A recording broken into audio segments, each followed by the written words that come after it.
Good morning. Well, actually, it's afternoon.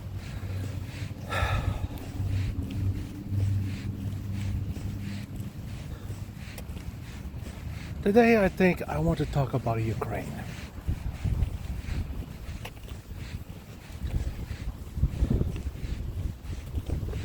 Recently, I've been looking a lot of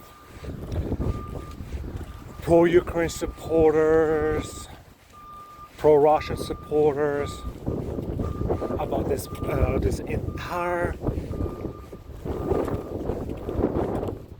affair with Ukraine.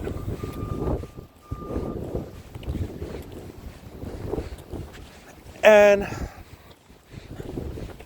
the amount of hatred that I see for the Russian people since the invasion,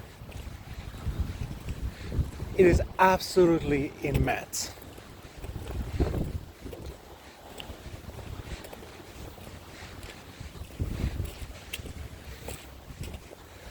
And yes, I would say that there's a lot of armchair historian where they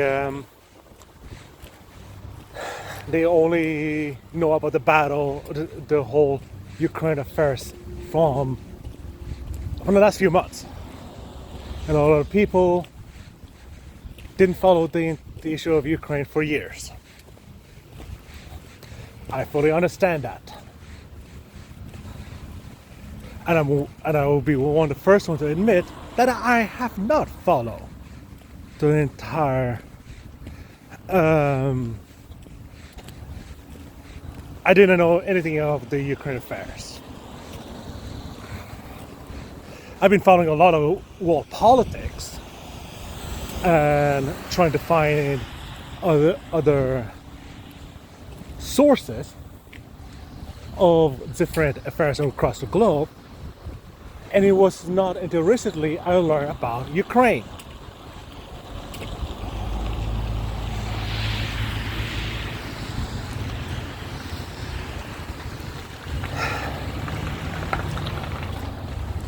It's not entirely surprising that it was off of my radar, considering on how the media operates.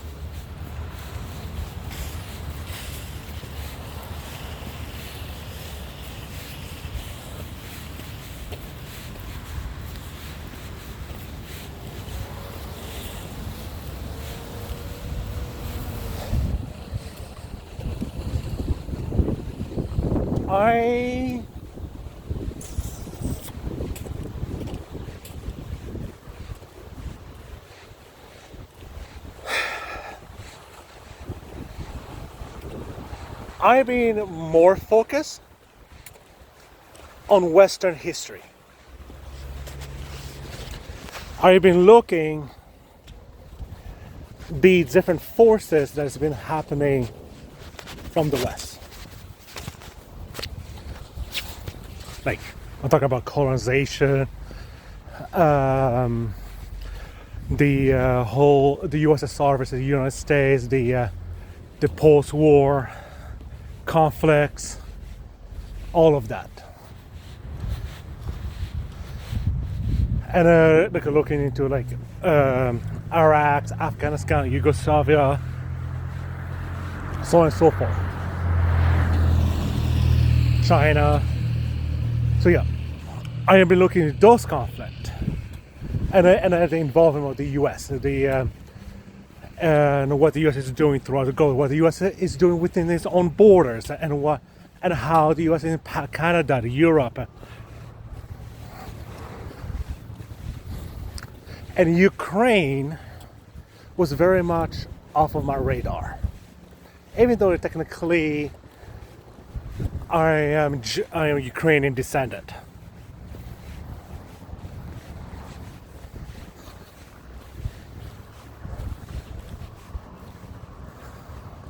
I did look into stuff like the Holodomor, the different things the USSR done over the years, what the United States has done.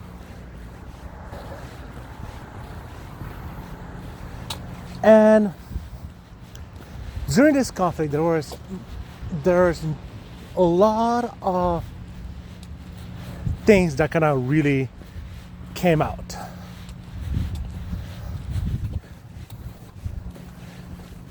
And a lot of people are acting as if that this entire conflict as if is as if it just came out of nowhere, as if it's just Russia aggression, Russia imperialism.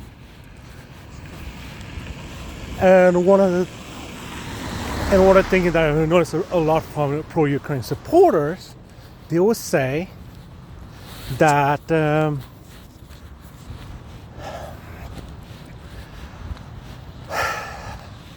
that Russia imperialism is worse than US imperialism. I have seen that argument be made over and over and over again and again and again. It is as if this entire conflict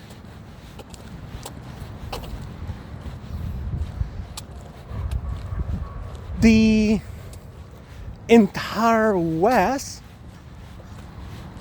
is ignoring every single time that the US has done the exact same thing. Or, well, the involvement of the US. Like, I don't know how many conversations I had with pro-Ukraine supporters where they're like, the U.S. is, Ukraine is not a U.S. puppet. No. They're sovereign. And it's the Russia who's threatening Ukraine's sovereignty.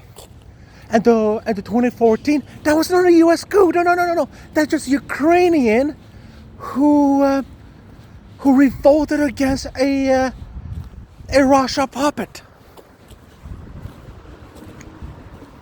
I'm just sitting here and I'm like, you got to be kidding me.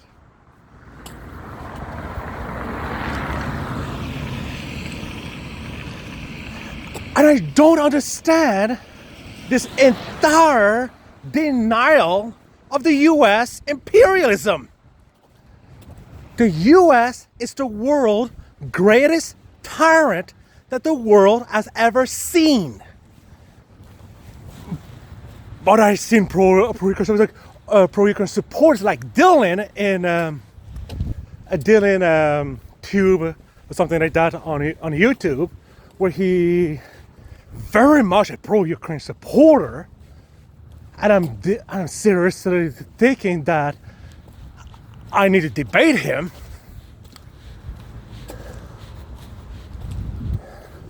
Because so many things that he talks about is pure nonsense.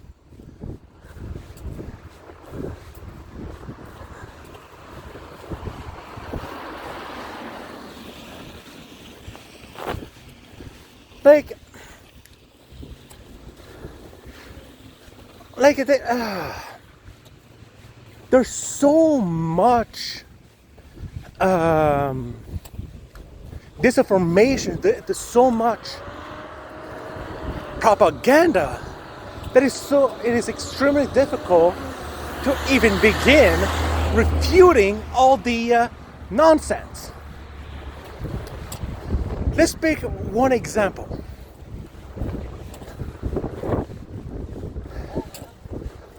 The 2014 coup. It is a US neo-Nazi back coup.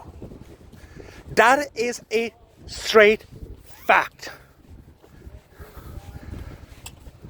The protest that has happened was literally a result of Viktor Yanukovych decision to choose a trade deal with Putin. So let's consider why he chose that, because there was two deals that was offered to him. There was a EU deal and a Russian deal. The EU deal, just like every other Western deals, always comes with strings.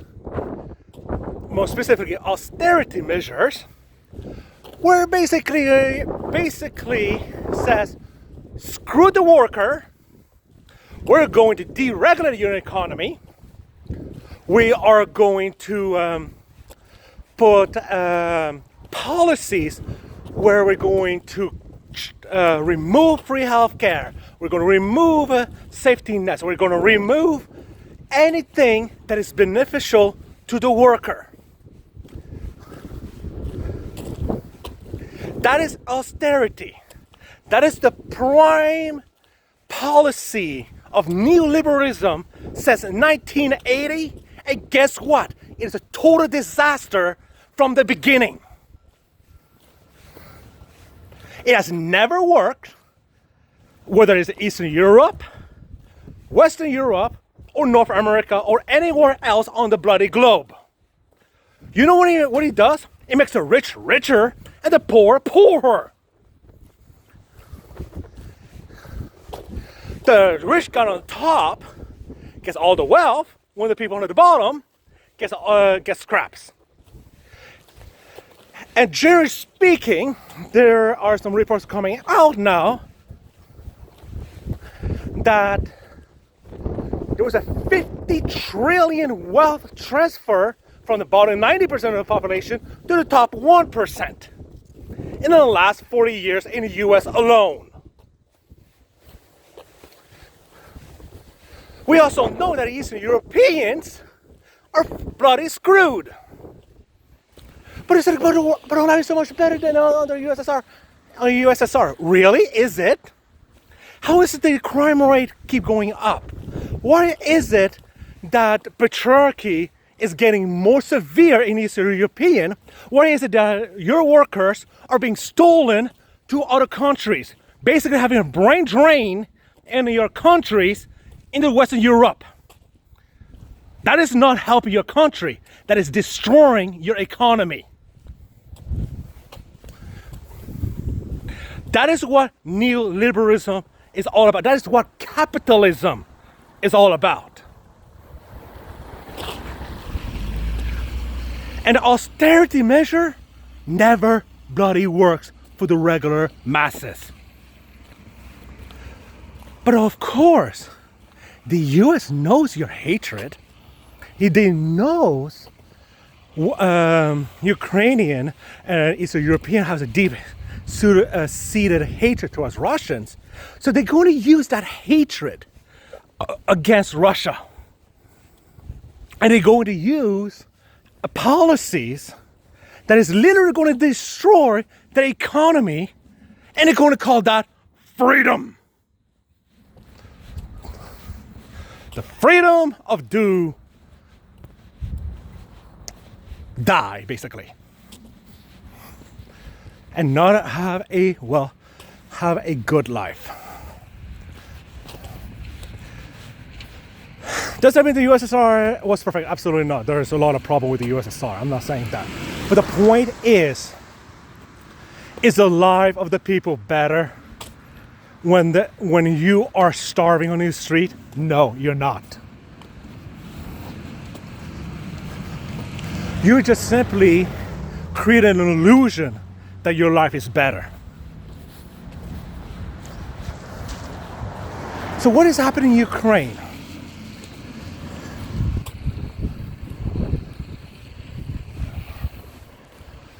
In 2014, there was billions of dollars that was sent to Ukraine. It was literally by the US to literally coup the government. And there's this Ukrainian girl, like Anastasia. She did an interview saying, "I never received any money. The whole U.S. government queen the government. Oh, that's just nonsense. I was there. I didn't receive any money. And I'm just looking at her, listening to her, and I'm like, that is not how they coup government. They're going to use you like a pawn.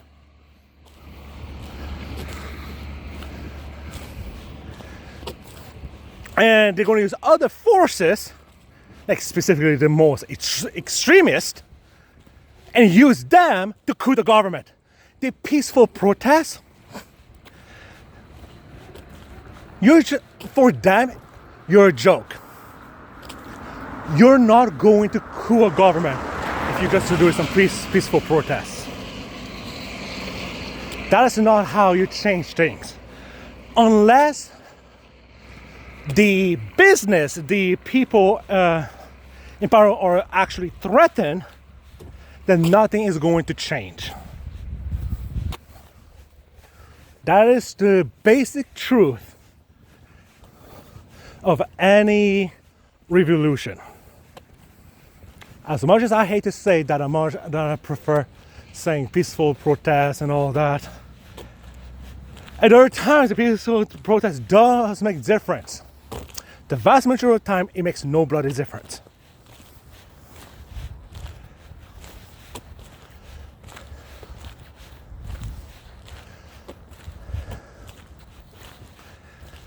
This comes back to my point.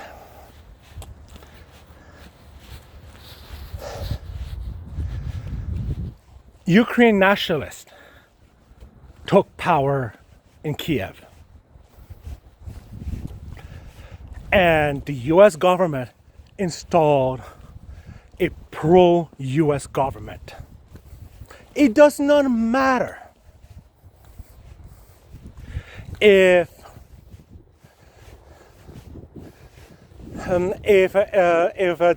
the Nazis has the smallest vote in parliament.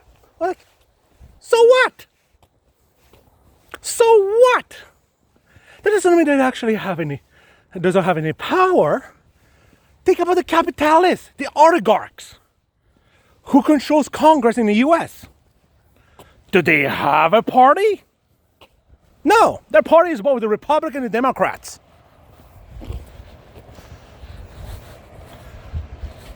And they control the government through them. So technically, they're in charge of the US economy. Even though they don't actually have a party themselves. They're not actually, the business owners don't actually run the government themselves, except for Trump. But that's an entirely different story.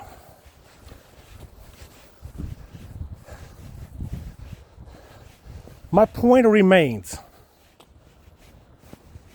in regards to Ukraine. Who's really in charge? Zelensky or the Nazis? If the Nazis is able to go to the president, put a gun to, there's one video that I saw that really reflects my point. Zelensky goes to the Donbass, talking to the Nazis there, and saying like, you have to stand up because I'm the president. You have to obey me.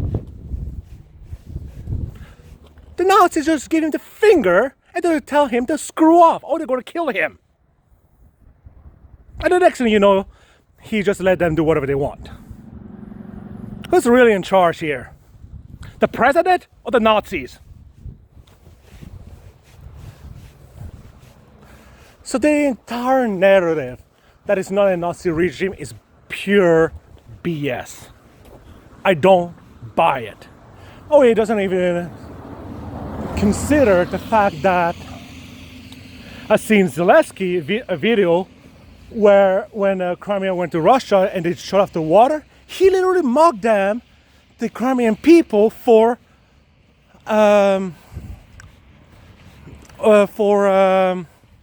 being thirsty, wanting water. He's mocking them, and the audience was laughing. That was him being a comedian at that time. Wow, such a civilized behavior. Like what is this supposed to? This is supposed to be one of the Western values. Oh, I also love watching videos of this old lady getting his face bashed against the wall because she supported Russia invasion, saying they're there to save us. The Ukrainian didn't like it, and not a single person who in that room went to her defense. That's Nazism 101.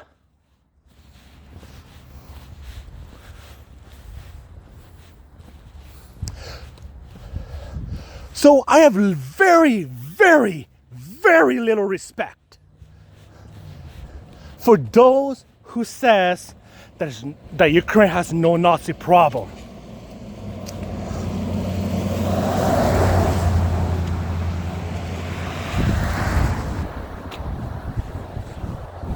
I am extremely sick and tired of all the pro-Ukraine supporters supporting Nazism.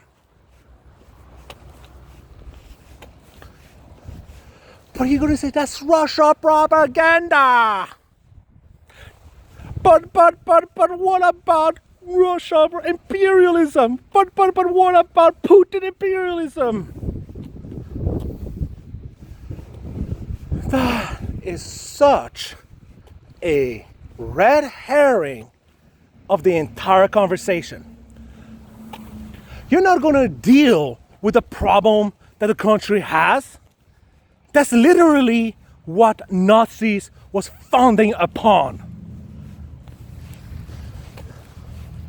They literally created an enemy to discriminate against, and while everybody else was quiet. And by the way, Slavs was one of their favorite targets. We always talked about how Hitler's main enemy is the Jewish people. That's true. You know who else he also hated? The LGBTQ, the feminist, the socialist, the communist, anyone who is remotely left, and especially the Slav.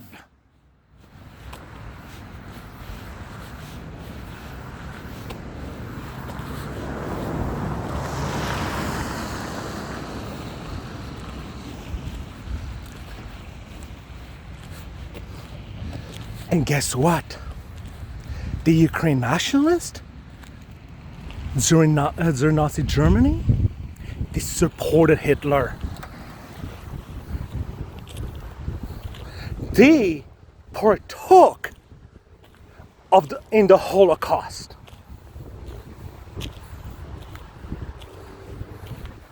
And the one thing that the history in that time period about they're trying to liberate Ukraine from the USSR. Guess what? The one thing that they never talk about is how the East Ukraine was communist and it was supporting of communism, but it was the West Ukrainian who disagree with, and that's where Stefan Bandera came from. Nazis always going to be Nazis.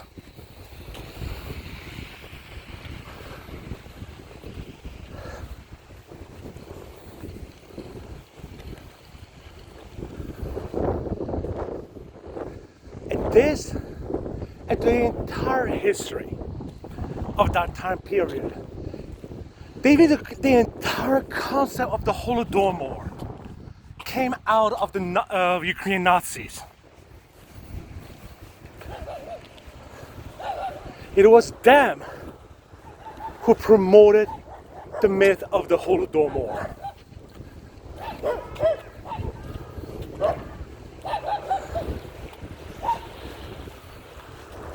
And when you start looking on all of those who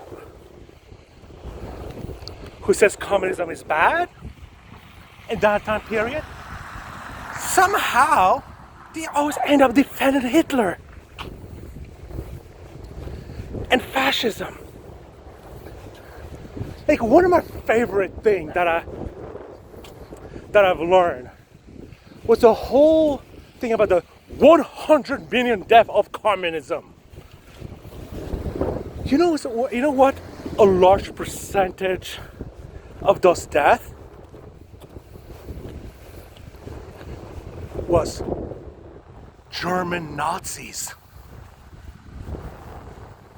Millions of German Nazis were killed by Russia during World War II. Like something like 8 million Nazis died at their hand. Apparently, according to the Black Book of Communism, which is the number 100 million comes from, the German Nazis are victims of communism. That should tell you what our priority really is.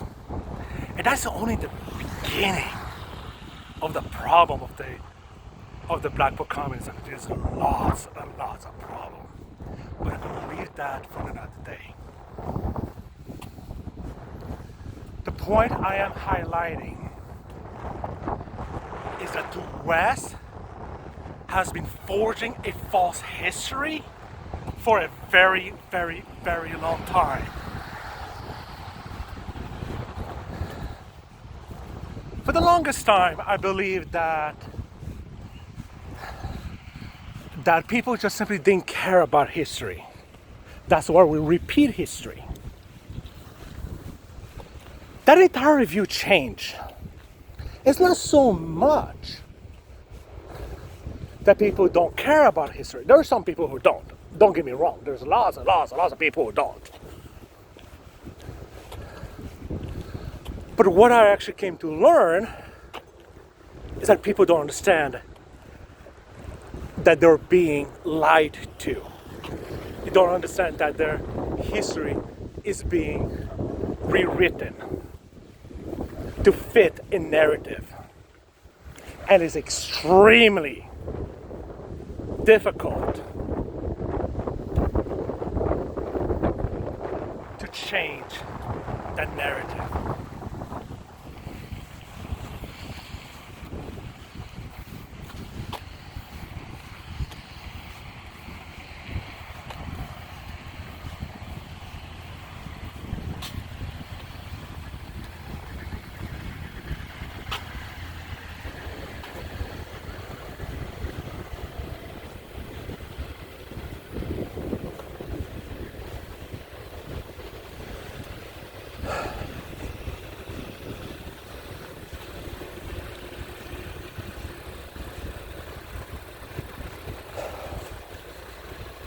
But of course, that's all part of Western imperialism.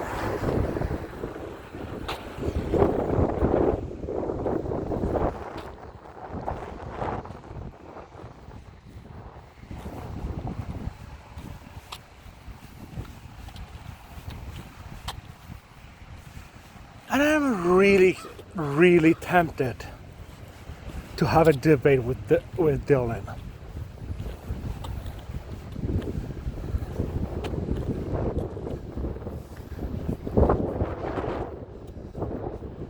Because I want to challenge his assumptions.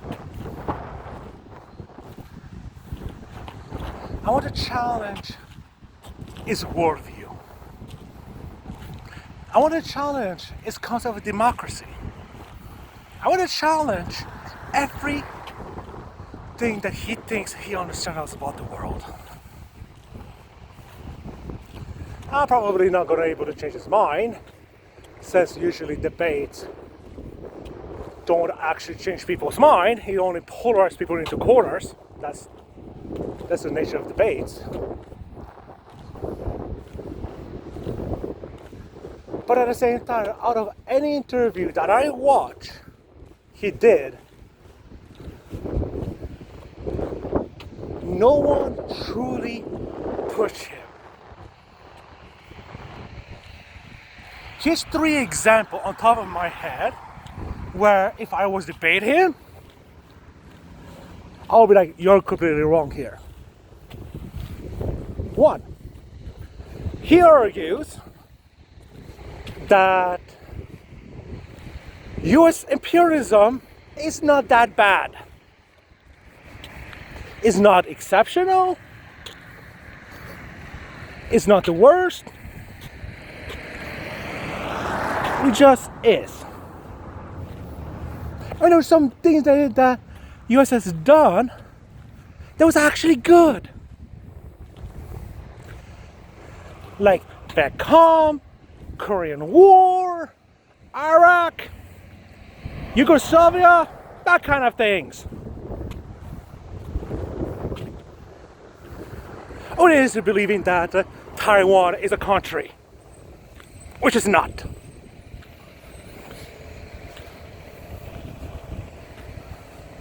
Which is all the talking point of pro-US imperialism, by the way.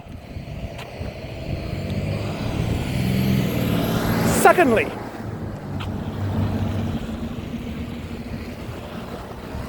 he tries to say that there's some validity to have economic sanctions in Europe. And he was debating a communist and basically get to him to say that sanctions on apartheid Africa was a good thing. And the communist actually said yes. When I listened to his response, I was like, you got to be kidding me. You know what the actual answer is? No. Sanctions don't work. Has never worked, and it will never will. To even have the discussion about sanctions is pure nonsense. Sanctions only does one thing: punish the regular people, not the elites. That's what sanctions has ever done. Thirdly, and this is my personal favorite one, because usually when I bring this point out, I'm being accused of spreading Russia propaganda because I am criticizing the Ukraine government.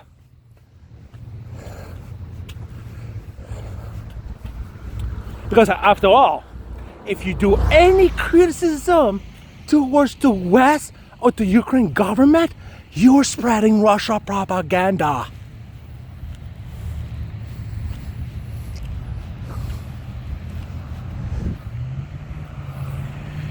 And you know what his argument was? If Ukraine decides to pursue actual peace and to give in to Russia's demand, like giving the autonomy of Donbass, Crimea, and all of that, he'll be killed by the Nazis. And Ben Burgess then jumped on an occasion to point out who's really in charge here.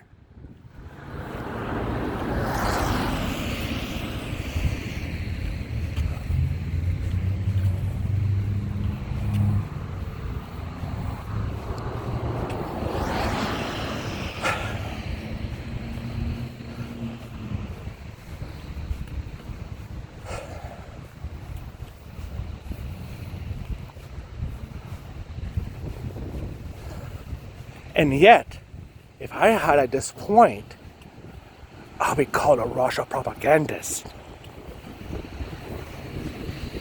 And I wrote, looking at the comment section, not a single pro-Ukraine supporter has criticized him saying that. What a shocker.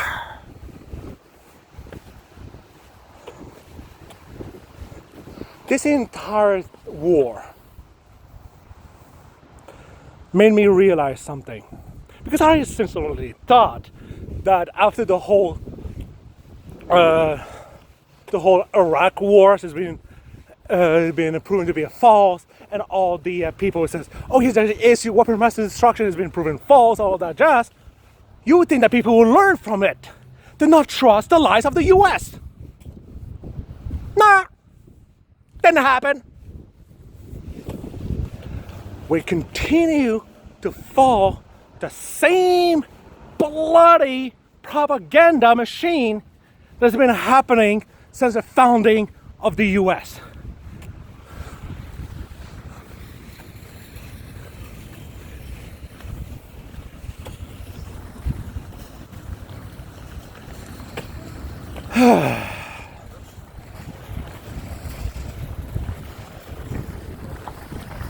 I think I'm going to end this video here, but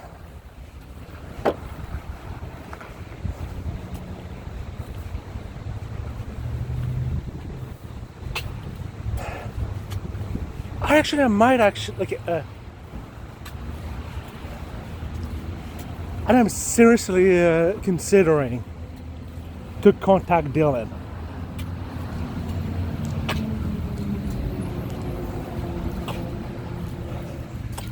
And if I actually debate him,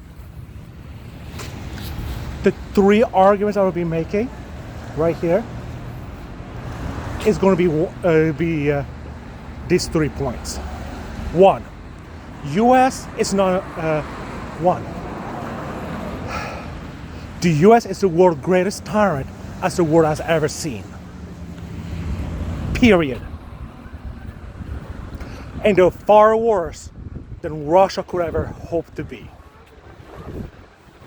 And they achieved that title since after World War II.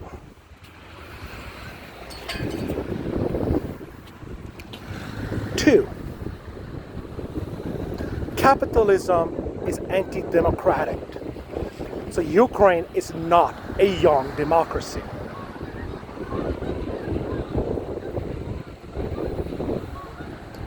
And 3,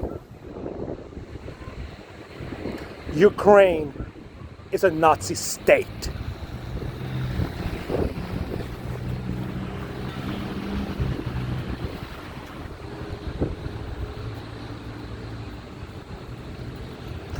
And the 2014 was a US neo-Nazi back coup.